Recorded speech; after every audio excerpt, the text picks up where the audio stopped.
Hello friends and welcome back to my channel. Sorry it's been a few days between readings. Aries, I'm reading for Aries energy today and it's giving me some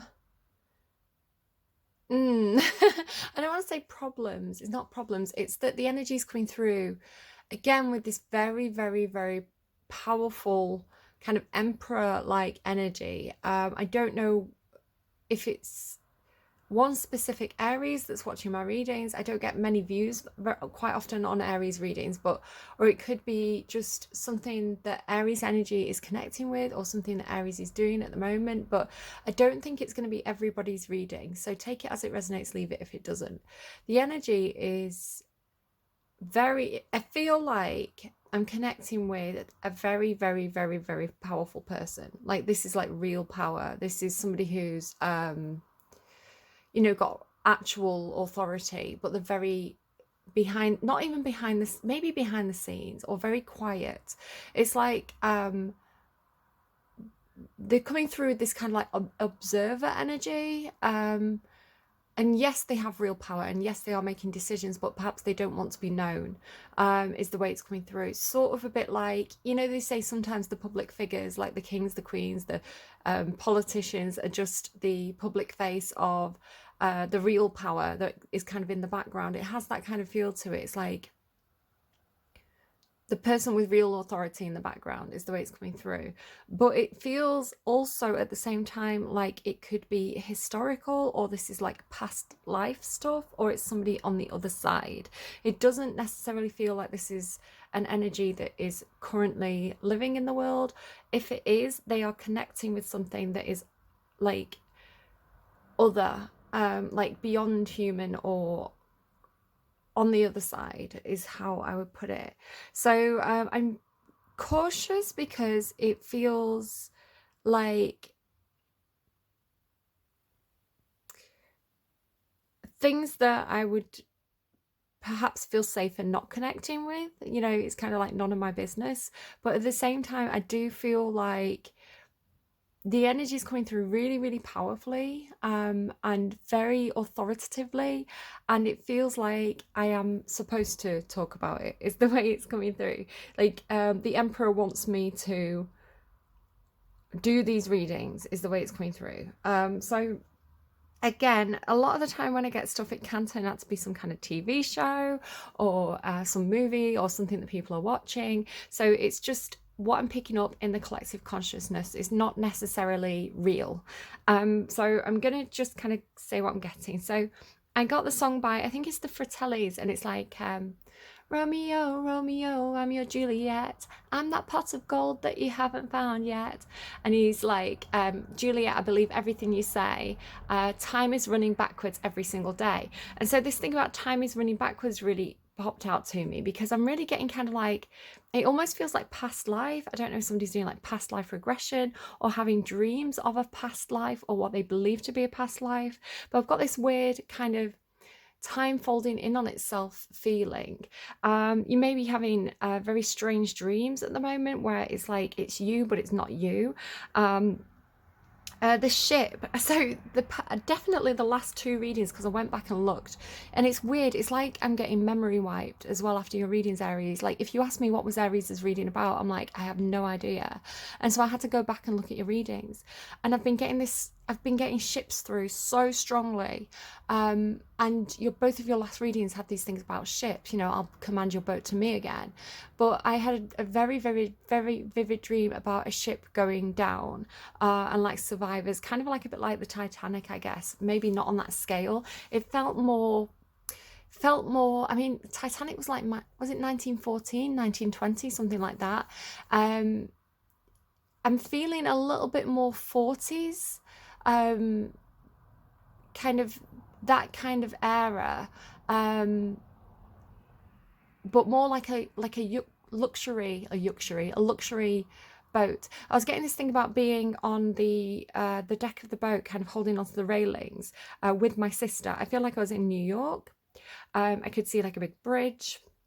but it's like on the deck of the ship with my sister. I don't have a sister, so who is this older sister energy? So it could be, rather than a Romeo and Juliet, it could be a Juliet and a Juliet. Like it could be siblings running away together. It could be two women who love each other running away together in the 40s.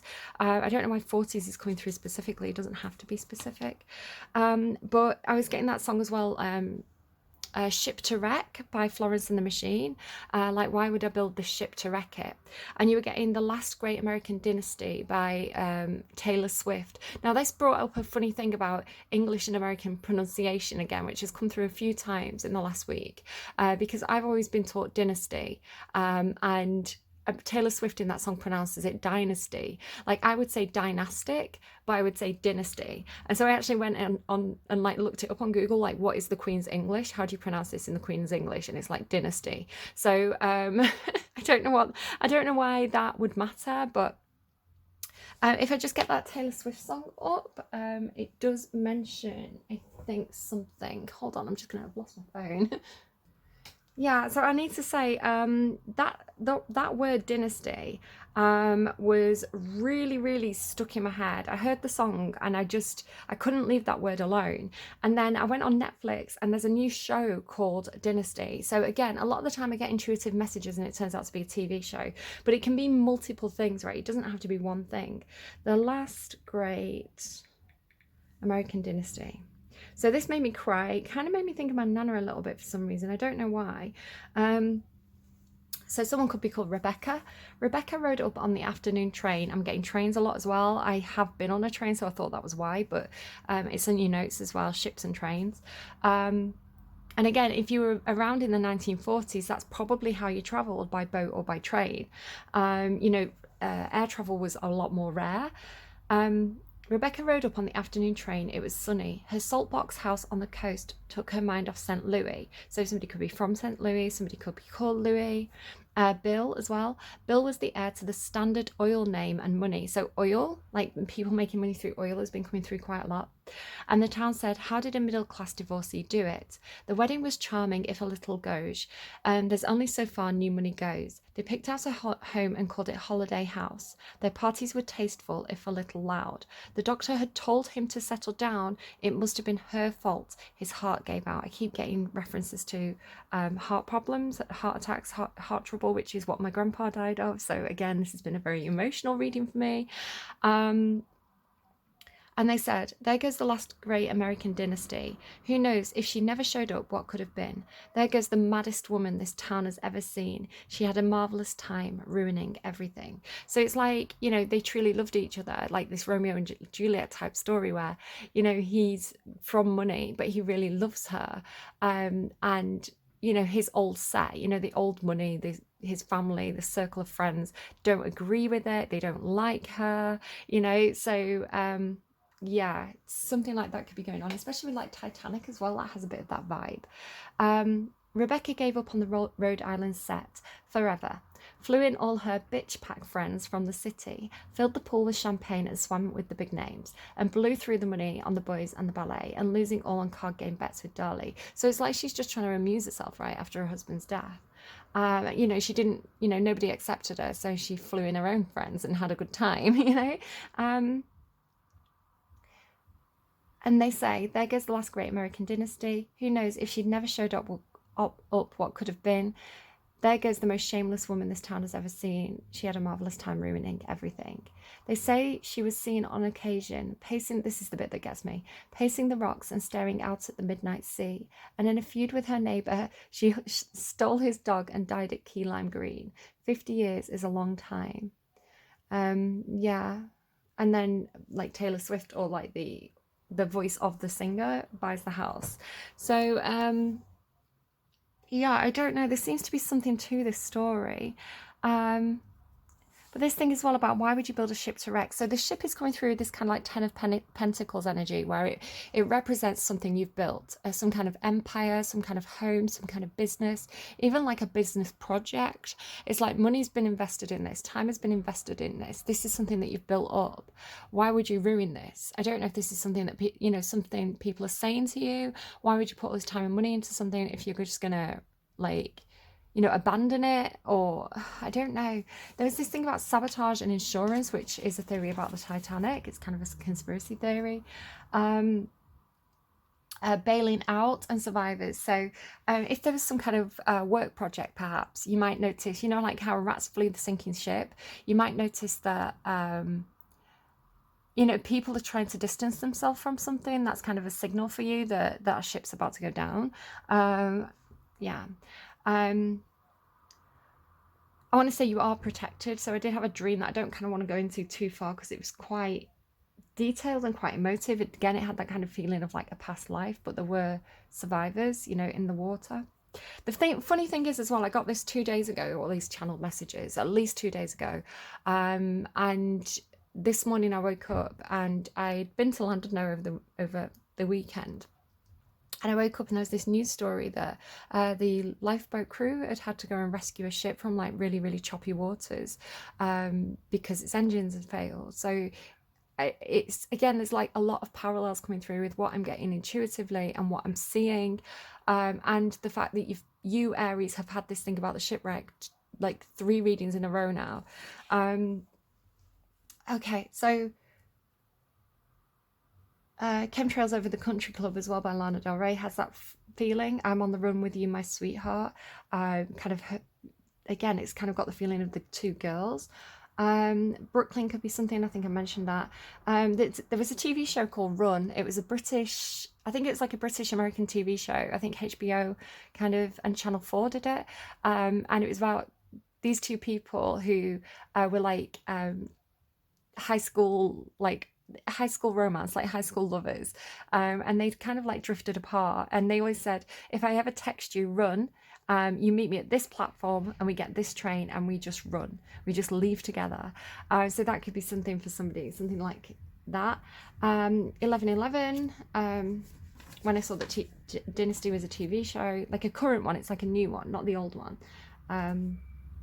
So again, that thing about like money games, like people who, it's got that feeling of like people who get really disconnected from reality, like really disconnected from the sense of what's normal and what's not normal, and they start to have these really extravagant, dramatic, kind of diva-ish lives, you know, where like mad things happen, sort of worthy of a TV show.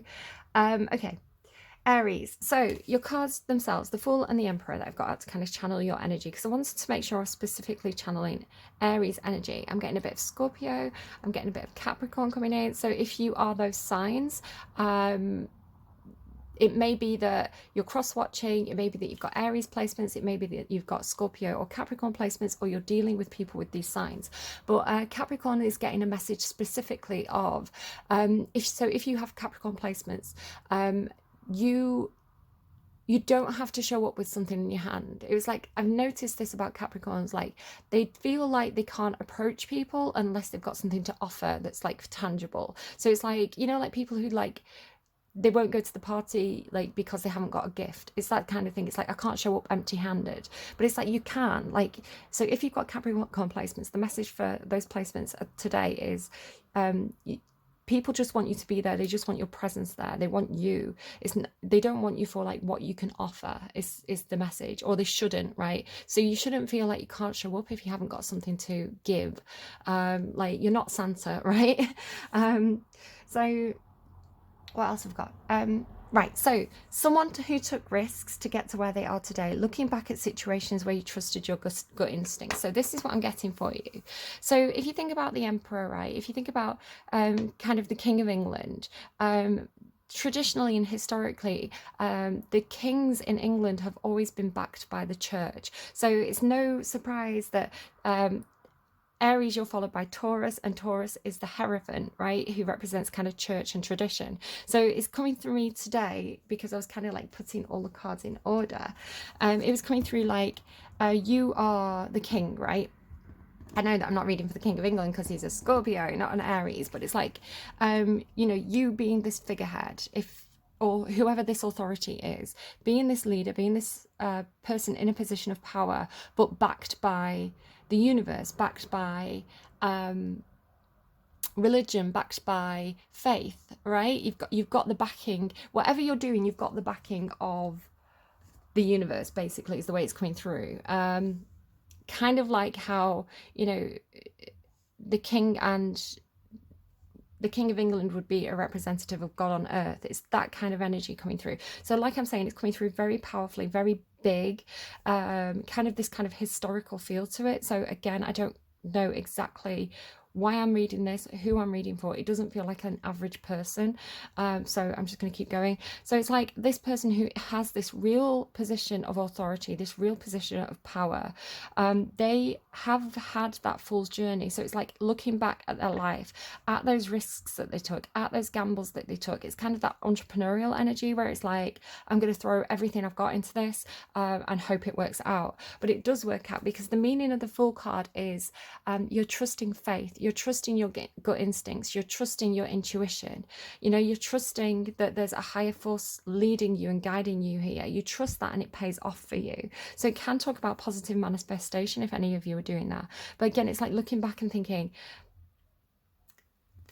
where, and this is the real key message of your reading, Aries, it's trust your own gut instincts. If something feels off, trust it. You are wise, you do have experience, and look back at situations where you've trusted your instincts and it's paid off big time, right? And look at situations where you didn't trust your instincts and how that failed. So this dog on the Fool card is representing your own inner voice, right? Your own inner kind of red flags.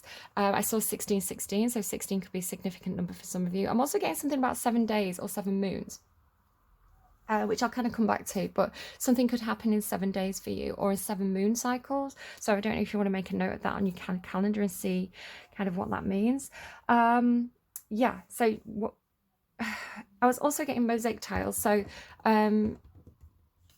here I was kind of noticing how it kind of like looks a little bit like mosaic tiles, or like it almost looks like people. I don't know if you can see that, you know, like it's almost like the, oh, sorry, my scruffy nails, like the these almost look like heads with like their little colored bodies. So it's almost like carrying people on your backs, or carrying the memories of your past lives, or carrying the memories of you know, friends who have either passed on or who have left your life, right? So the memories of people, the memories of experiences, like guiding you.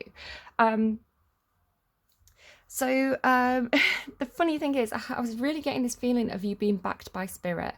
And so I've been pulling these kind of, oops, making noises. I was pulling from this deck, which I don't use very often because, again, it comes in with quite heavy messages.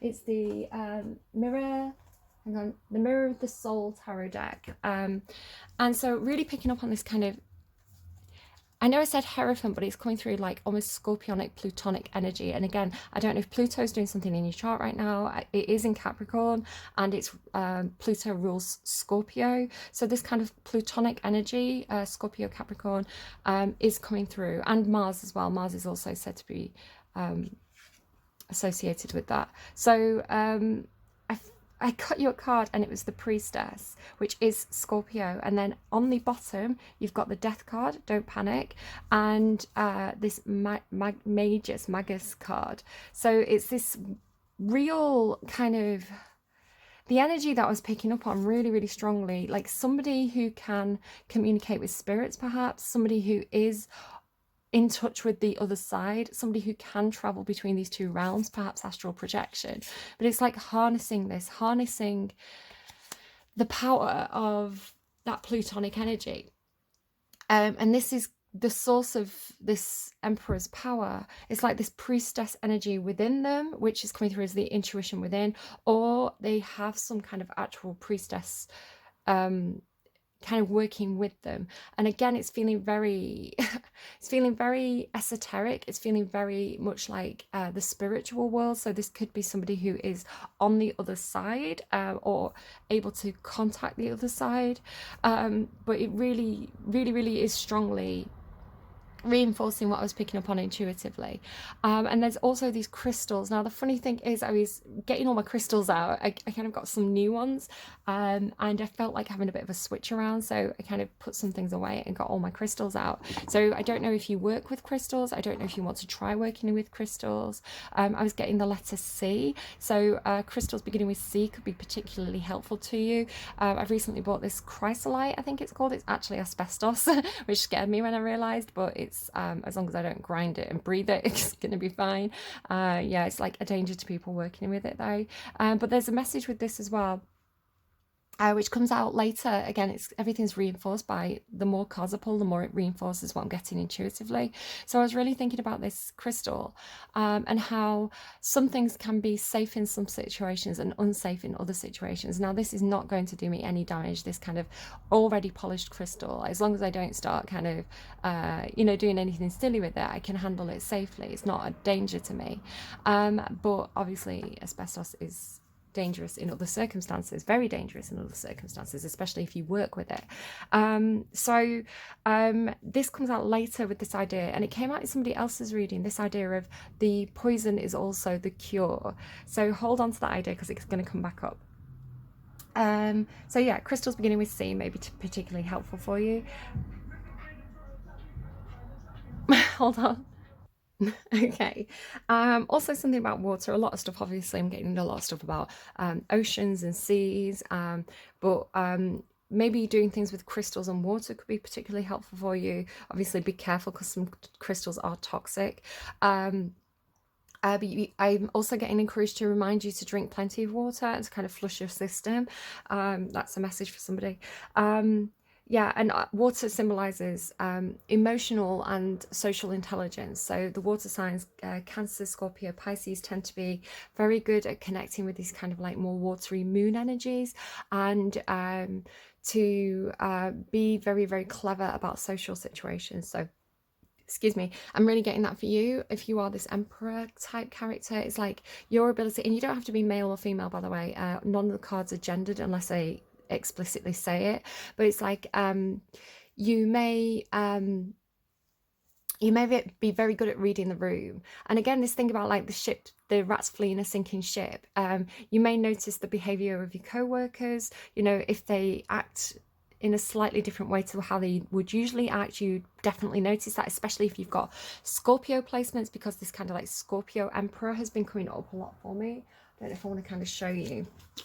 So the Steampunk Tarot, sometimes different emperors normally Aries, Taurus for me, but I have different emperors in different decks that sometimes give me different energy. So this is reminding me of, I don't know if anyone remembers the kind of Leo emperor readings, where it's kind of like the king going down to the woods and to talk to the high priestess of the woods, who's kind of like contacting the aliens. That set of readings that I had, but it has that kind of feel to it, like how the king would consult. Like if this was like Agamemnon, right? The Agamemnon would go and consult the seers. He'd consult the priests. He'd consult the oracles. So that kind of thing. But this is a true emperor and priestess. Yes, they're powerful. Yes, I want to say that the emperor his power makes him somewhat dangerous. With great power comes great responsibility, but they are not showing in the negative. They are not showing as controlling, or like they don't deserve their position or anything like that. They're actually showing as having a huge amount of power and authority, this emperor and priestess, but they're not bad nor good, right? But yeah, this kind of this is a very plutonic emperor for me. So this is a scorpionic emperor, and that's kind of the energy that I've been getting. So yeah, strong Scorpio. Again, it could be like a Scorpio sun watching for their Aries moon, or vice versa, or something like that. So yeah, this card, like the quotes I've written down by this priestess card, it says access to intuitive powers, unrestricted independence, and extrasensory perception. So this idea of unrestricted independence. So it makes me think of that brilliant Hamlet quote where he says, I could be bounded in a nutshell and call myself a king of infinite space. So it's the ability to recognize that your soul is always free. So whether you are, under house arrest, or, in prison, or, you physically are not able to, perhaps you have some kind of illness that means you're restricted, your soul is always free, right? Your soul is always independent. you know, your dreams. Nobody can control your mind, your dreams, your hopes, your desires. You know, these are all intrinsic to your soul, so they cannot be contained. Extrasensory perception, yeah, so use your intuition. What else? Seven moons, somebody could have oh, I'll hold on to those because they're kind of connected to the other cards. So I have already done your spread. I'm not kind of doing your spread live. I did it off camera just because, sorry about the noise, just because the power, it was such a powerful energy. And I have been uncomfortable about doing the reading because I knew that I had a lot to say, and I wanted to be quite careful about what I was saying and how I was saying it. And I didn't want to kind of like pull cards on camera and kind of misread anything. I wanted to spend my time making sure I was getting the message correct. So I have already pulled your cards. You've got bluebird, spirit, happiness. Now again, bluebirds can symbolize people on the other side. If you think of, there's bluebirds over the white cliffs of Dover. This also is a song about hope during wartime. I think it is from the 40s. So again, that feeling of like maybe somebody having some kind of past life.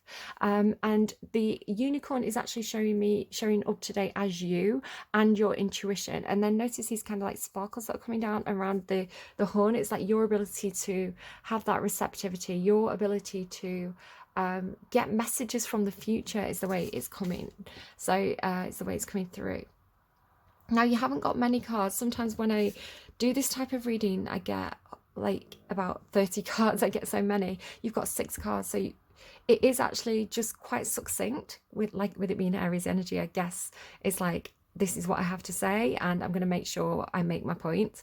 But yeah, breath of the cosmos, thy will to my will, or my will to thy will, micromanaging the universe. So again, this feeling of manifesting from, again, an incredible strong position. You're showing up with this priestess energy, death, and the magus card, which is like the magician, right? And the Prince of Wands. This is yeah, it's like Mars energy, Scorpio energy, Pluto energy, a little bit of Cappy in there as well. It's like a lot of authority, a lot of power. Because you have figured out some kind of secret or key to working with the universe, to working alongside the universe, and in a way where it benefits you both, right? In the way where how like the old king was like God appointed. It's like, you are my representative on earth. It's like you have a job to do, Aries, or whoever this emperor is. It's like this person has this job to do. They have a destiny to fulfill here on earth, and yes, it is beneficial for them. Yes, they are being given power and responsibility and wealth, I would imagine, with it being Pluto, but they take what they have to do very, very seriously. This is not a game they're playing. They're not messing around here, and because they are carrying out the universe's wishes, the universe is also fulfilling their wishes. This is like a two-way symbiotic relationship with like the human experience and destiny, fate, and God and the universe, and all intertwined. Again, feels very, very,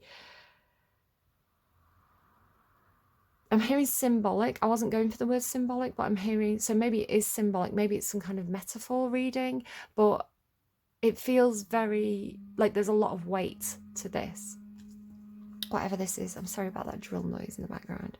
So yeah, really kind of speaking your wishes to the universe and seeing it play out, seeing it manifest, because you are in very, very strong manifestation energy at the moment. I'm really sorry about that. I don't know. I'm just going to kind of go on because I don't know how long they're going to be doing it for. But and then you've got beginnings east. So again, if this is some kind of business for you, you could be expanding eastwards, perhaps into the eastern markets. It could be just talking about a new beginning, like the rising sun, right? Now, I had this really interesting vision during meditation, which is kind of coming through in this card where, again, I was kind of, it's like I walked through this ballroom and I walked up this staircase to the back of the ship, or to the front of the ship. I assume it's the back of the ship. And again, I'm holding onto this railing and I'm looking at the sun.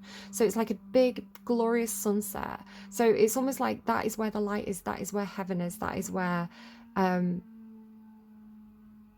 I don't know, like this, it's just like this is where the sun is, this is where the light is. But it's like I had a job to do. It's like I had to face my fear in some sort of way and turn back around and go back down the stairs into this very, very black kind of marble mirrored ballroom space. So again, it felt like it felt very brave in that moment. And again, I didn't feel like it wasn't me, it was a message for you. It was like I can't run away from my destiny. A little bit again like Caesar facing his destiny. You know, people warned him not to go to the Senate that day, but he did. It had that kind of feel like I accept my fate, or I have a purpose here. So it's kind of giving me that energy, but like a new beginning, like doing something that nobody else is going to do, doing something that's unexpected, doing something that's brave, because it's for you. So everyone else has been scared away from it because it's something that's being protected for you. Does that make any sense? It's like if nobody else is brave enough to do that thing, but you are, it's like you are the one to claim it. It's kind of making me think as well, from the visions that I was getting last week, I was getting all this stuff about, it's on my notes actually, and I've not mentioned it up until now, about going on the hero's journey, right? Going on the hero's quest. So if you think about Heracles, who else did this? Odysseus to an extent, and Orpheus, this kind of descent into the underworld, the hero's descent into the underworld, and then coming back up. It's kind of the meaning of the Nine of Wands, the hero's journey, right? And normally it talks about a journey within, a journey to the deepest, darkest places of your own soul, and then coming back up again for air. It's like this journey into the underworld, and the return is the hero's journey. So this has been coming through, and it was coming through. I'll tell you more about that vision. I could talk about it at the end of Pisces' reading a little bit, but in this journey, I'll just give you the full vision that came through in meditation. So I say but obviously it wasn't me so much as I was being shown somebody's position, right? So it's like I was stood on the banks of the river Styx, and you know, with all those souls waiting to cross, and all the souls in the river Styx itself kind of milling around in there, and thinking to myself, how am I going to cross this? And I wasn't scared. This is thinking, I wasn't scared. I had something to do. I knew that this was where I was supposed to be. I knew that this was what I was supposed to be doing, but I don't feel like I was dead, right? So Chiron came over with his boat, and I was like, I don't have the gold to pay you. I can't pay you with the gold because I'm not meant to be, I'm not staying, right? I'm not, I can't do this the way that everybody else does it because I'm here. My path is different, my journey is different. So what I ended up doing was negotiating a deal. It's funny that I say negotiating a deal because I never negotiate deals. That is not who I am. But I negotiated a deal with Chiron, right? You take a rest. I'm going to row the ship across this time. You know, this is how I'll pay my fare across, you know, by giving you this break, by giving you this rest. So I did it. I was across the river Styx. I went past the dog because the dog guards the gates to keep people in, not to keep people getting out. So past the dog, no problem. And again, this could just be a movie that somebody's watching. It doesn't necessarily have to be, you know, it's not going to be like an everyday experience. Again, it could be symbolic of something, but I went through, and I was then at the River Leith. Now, the River Leith in the underworld is the river that people go through to wash off their memories of their previous life so that they can be reborn anew. Then again, really interesting that this is beginnings, right? But again, I was there for a purpose, so I couldn't, again, maybe it could be something like, you know, those children's books. What are they called? I think they're by the writer of like Artemis Fowl, are they? I can't think what they're called now. That drill is kind of really pestering my head. But they're Percy Jackson. I got it. Yeah, thank you. So yeah, it could be like the Percy Jackson books, right? It could be channeling something like that if somebody was reading Percy Jackson. But I was trying to cross this river Leith, but I was like, I can't set foot in it. I can't swim across because it'll take my memories away, and I have to remember why I'm here. I have to be able to remember, I don't know, my previous life, or, you know, what my mission is.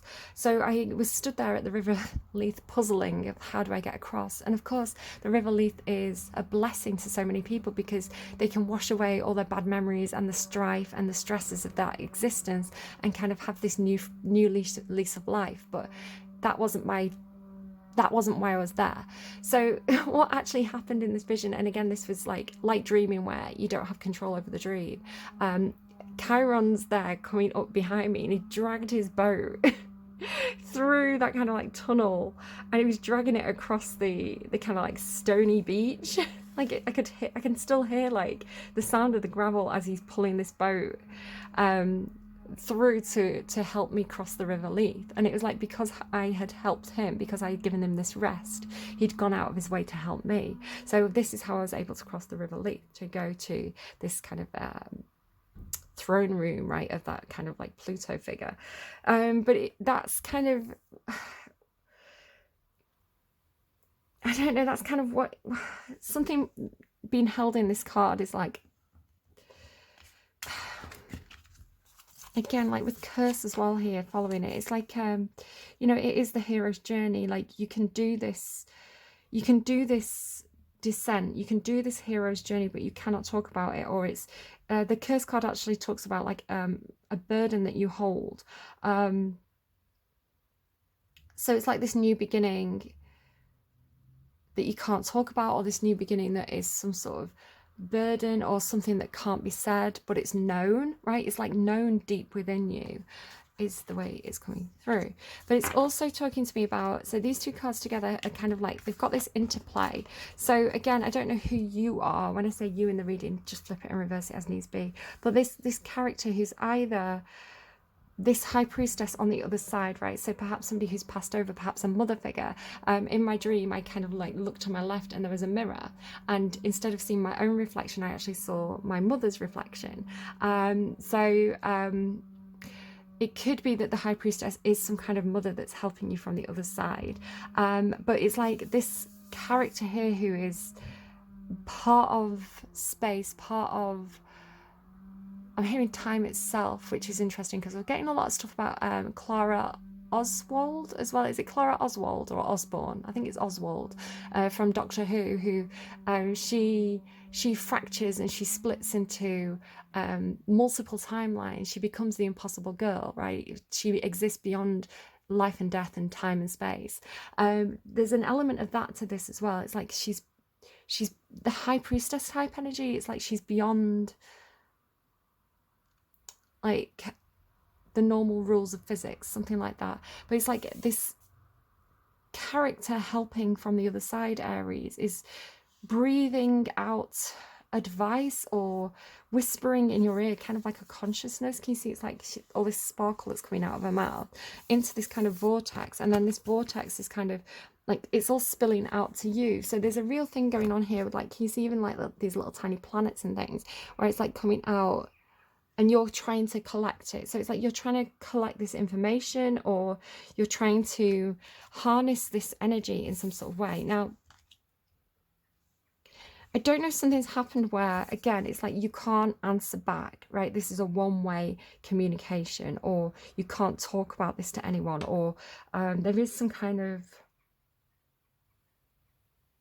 I don't know why the curse is here, but again, it's like communicating almost through the eyes, like communicating with a glance. Like, I want to say it's something that's beyond words. It's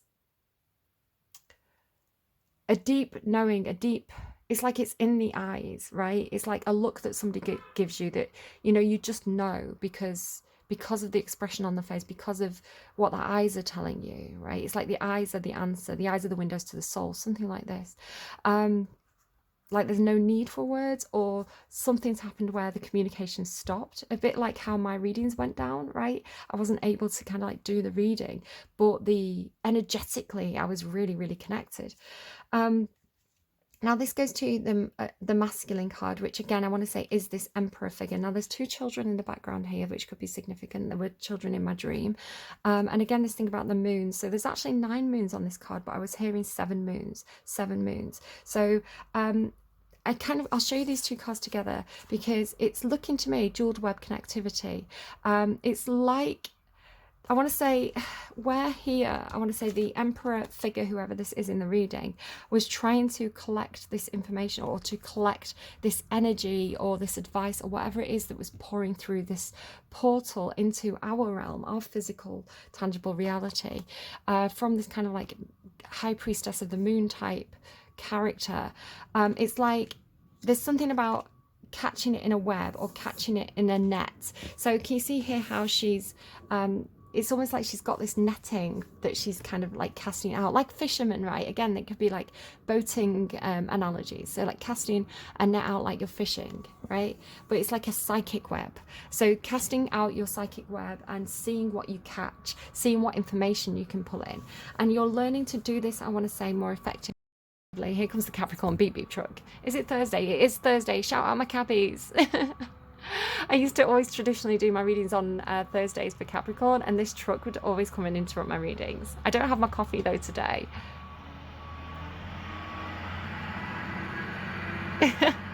I'm sorry, Capricorns are like, yeah, it's my truck.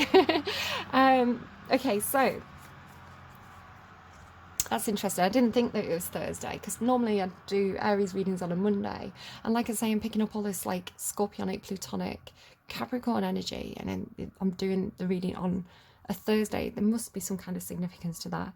Okay, so it's like some way of psychically creating like a psychic netting or a psychic web, which I'm seeing as being held here, right? By being held between these two sticks. A little bit like if you, like, what would that be?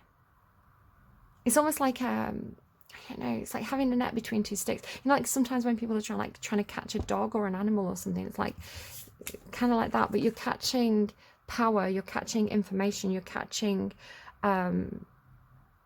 intuitive tips is the way it's going through.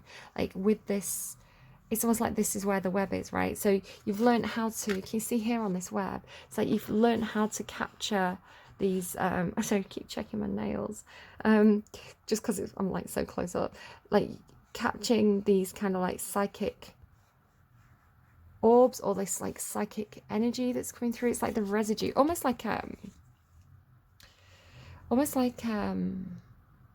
Slimer, what would you, ectoplasm, I don't know, it's like ectoplasm or something, I don't know. It's like the evidence of the visits from the universe, something like that, or you're connecting, you figured out a way to kind of make it stick, make the information stick. Perhaps because the web can symbolize like the internet as well, like perhaps collecting information on the internet, collecting information, it could be like analytical cookies or something like that, like what websites are people visiting. It's something like that.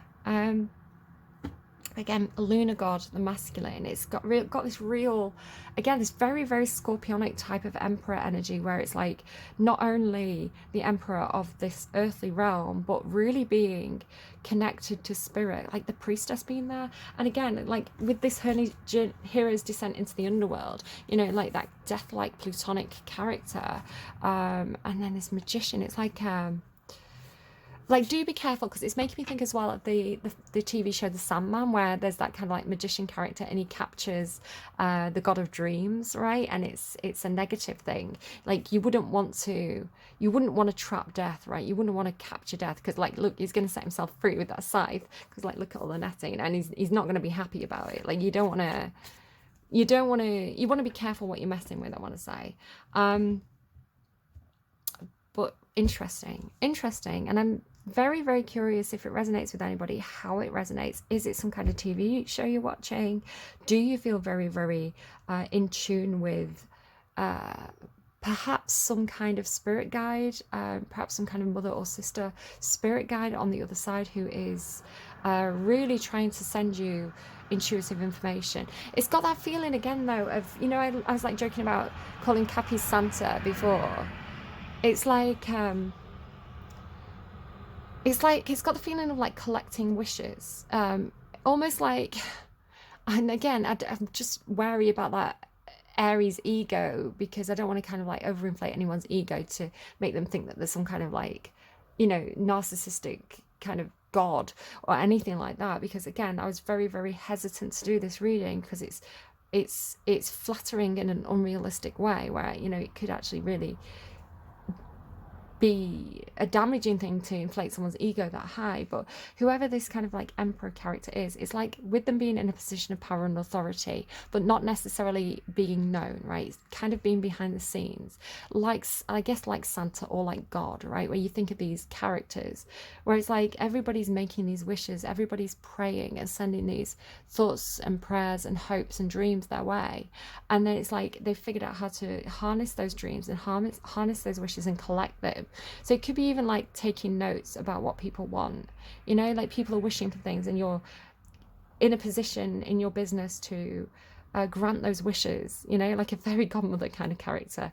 So you're kind of collecting everybody's hopes and dreams for something so that you can show up with those gifts, right? And maybe spread happiness. You have happiness. This is whatever you're doing is concerning either your happiness or happiness of other people. And this is what I'm saying, it's a little bit scary because it feels so like there's so much power and authority to it. It has that feeling of like, be careful what you're kind of getting into, but at the same time it's being driven by happiness because you're trying to make wishes come true, or because you're trying to you're concerned about your own happiness, something like that. Okay, so the last thing that I had to say was, or two last things.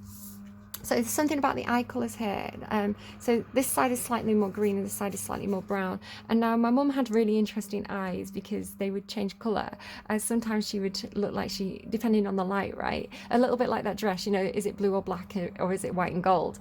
Sometimes her eyes were very, very green, kind of like an olive green. And sometimes her eyes were brown. So she had these brilliant kind of magical colour changing eyes, which I don't have. I've got boring kind of slate blue eyes. And I was thinking to myself as well, it could be something about genetics and DNA, about recessive and dominant genes. That could be something that's coming into play as well. But again, it's like there's something about the eyes. I don't know why this is coming through. It's making me think of that little girl as well, Millie, who went missing, and she had a very noticeable like mark on her eye. So again, there could be something significant about the patterns of somebody's eyes. It kind of like gives them away in some sort of way. And then I was also getting with the curse, I was getting that message again about the snake, right? The poison is the cure. And I was like, it's not the curse, it's the cures. And so like if you rearrange the letters, right, it's like there could be, again, somebody could be dyslexic. I think I pick up on that from time to time. It's like you misread it. You misread something as a curse, but it's not the curse, it's the cure. It's like there was some kind of misunderstanding where you thought something was bad, but it wasn't bad. It was the remedy. Is the way it's coming through. I don't know what it is. I don't know how it applies, but it came through with Friday I'm in Love, right? Which I didn't realize. I was just getting, right, okay, this is how this played out to me.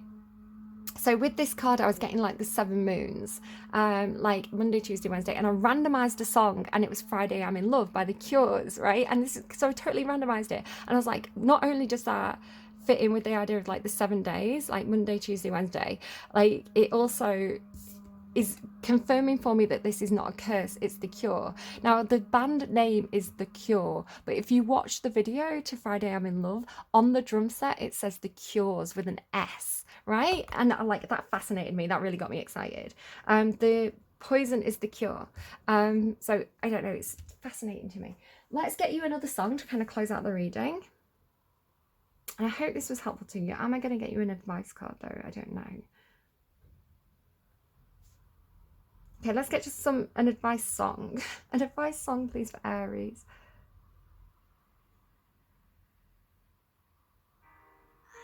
Flames by Avril Lavigne and Mod Sun.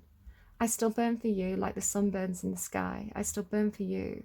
My whole life I've been on fire. Up in flames, light a match and put it to my name. I still burn for you.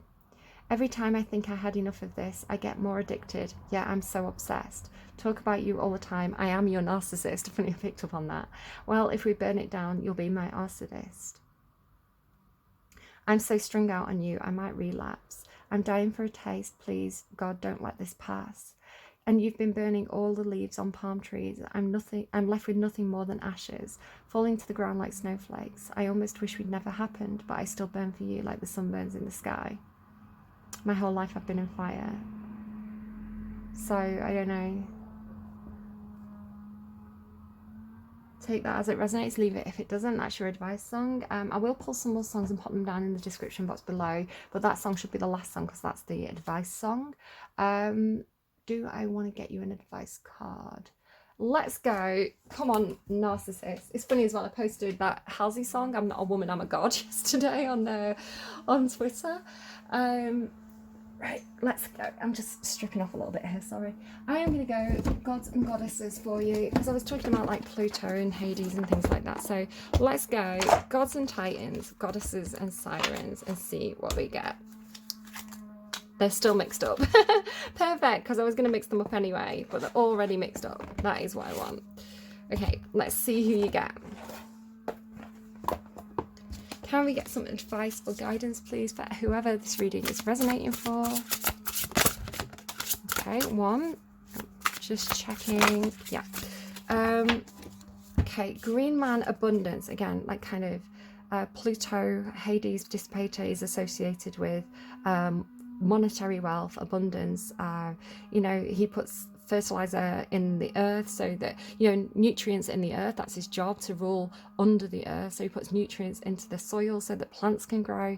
He puts you know, precious jewels and minerals and crystals in the earth that can kind of be used and mined and you know, be used as symbols of abundance or symbols of wealth, or to be used in enterprise, you know, like technology and things. So not surprised that that should be there. And then new beginnings. So you already had this beginnings here. That's confirmed by Eostra. So again, you could look at these, you could Google them and have a look at that yourself.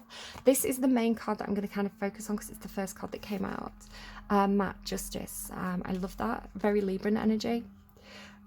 Matt is, or Maat, I think is how you pronounce it. My favourite goddess is Makara, who's Hatshepsut. Again, it's funny I called her a goddess. Again, this idea of like the pharaoh being the representative of gods on earth, you know, being the embodiment, the personification of a god. So Makara Hatshepsut, she was a fascinating female pharaoh, and I think probably the most successful female pharaoh in my belief. You know, people think about Cleopatra, but Cleopatra lost the kingdom. You know, she lost Egypt to the Romans, where Hatshepsut created an incredible, stable and prosperous society. So yeah, I thought she was fabulous. So Matt's Justice. Just give me the book.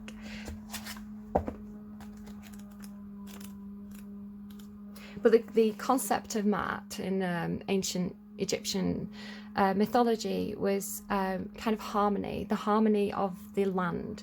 So if you had Maat, it was the society was very balanced and stable, where if the land lost the Maat, it became chaotic and destructive. So it was a really, really important concept to ancient Egyptian society. So I'm not going to read all of it, I don't think, because it's quite long, but justice will be done for the good of all. Take responsibility for your actions. The chaos in your life will end. Natural order will be restored. In the ancient Egyptian view of the world, the goddess Maat brought law to chaos. She created and judged every natural law in the universe, making her one of the most powerful deities. Maat's power determined the movement of the tides, the seasons, and the rotations and pathways of the planets and stars. A little bit like how the moon has an effect on our tides, right? You have that kind of harnessing the moon energy here. She also made the final judgment of a soul after death, and so she was respected by the living. Ancient Egyptians worshipped her as a goddess, certainly, but also as a principle and a process enacted in their lives. You didn't just worship Maat, you lived Maat. And again, it's this idea of embodying the goddess, right? Embodying that energy.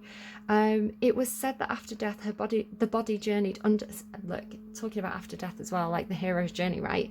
It was said that after death, the body journeyed under the care of Anubis or other underworld protectors and was presented to Mat in the underworld. The soul was housed in the heart, and Mat weighed the deceased's heart on a set of golden scales.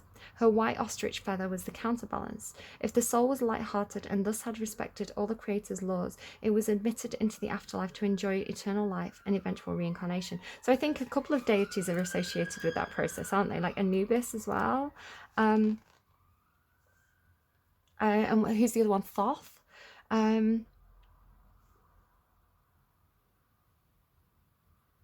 Yeah, so if the soul was light-hearted and thus had respected all the Creator's laws, it was admitted to the afterlife to enjoy eternal life and eventual reincarnation. If the soul weighed more than Mat's feather, it was eaten by the lion goddess Amit. As the embodiment of righteous law on earth, the pharaoh often wore the symbols of Mat to indicate his role as lawmaker and justice giver in alignment with the goddess. In more modern times, the symbol of justice as a beautiful woman carrying a set of scales represents the original imagery of Mat. Allow Mat to create order and justice in your life. She is an excellent listener and brings an energy of great clarity. If you are dealing with rules being made or broken and punishments carried out, you should pay special homage to Mat. If you are involved in anything legal, offer a prayer to her. Even if you are simply dealing with authority figures, peers, or family, Mat can ensure your treatment is fair. Okay. And just be wary not to blame other people. You know, take accountability is the message of that.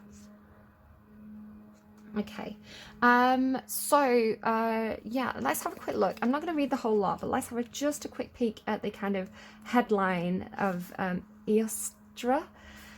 It's time for a fresh start. One cycle ends and a new one begins. Rejoice, a new you emerges. You are blossoming. She's an ancient Germanic goddess of the spring and dawn. And then let's have a quick look at, who else did we have? Green Man. Abundance. Prosperity and growth are bursting forth. Any seed you plant now will flourish. Walk through any rural area in the Glastonbury and Cornwall areas of Britain and you might see a leafy face appearing up through the ground itself. In churches in Spain and France, his features appear carved into the columns. In Wales, his face appears carved into the trees. So this, yeah, associated with kind of earth and trees and death and rebirth as well, right? There is a very strong birth, death, rebirth aspect to the Green Man, mimicking the natural flow of life. Should the Green Man unfurl in your life, know that growth is underway and is bound to bring with it prosperity in all things. Yeah, deep energies of the earth are at work to help you co-create the green that you want. Okay, you're going to be good. You're going to be fine. All right, I hope that was helpful to you. Do take care of yourselves and I will see you again soon. Bye-bye.